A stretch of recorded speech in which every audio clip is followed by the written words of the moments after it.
বাইরে খুব জোরে বৃষ্টি পড়ছে, তো সেই কারণে আমি ভাবলাম বৃষ্টির দিনে একটা কমন রেসিপি তোমাদের সাথে শেয়ার করা যায়। তো খাবি, তো চলো তোমাদের সাথে খিচুড়ি একটা রেসিপি শেয়ার করি। চলো। তো এখানে বাটিতে আদা রসুন নিয়ে নিয়েছি, আর এখানে গোবিন্দভোগ চাল আর 2 রকমের ডাল ভিজিয়ে রেখেছি।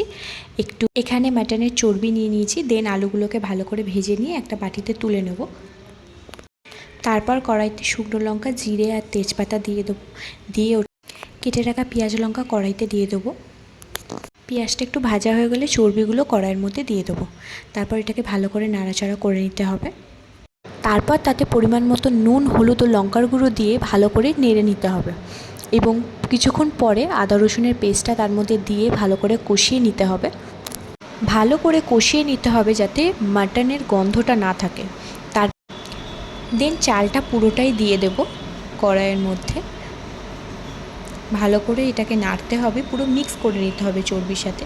তারপরে যা যা মশলা দিয়েছিলাম সব কিছু আবার রিপিটে দিতে হবে, সাথে জিরে গুঁড়ো।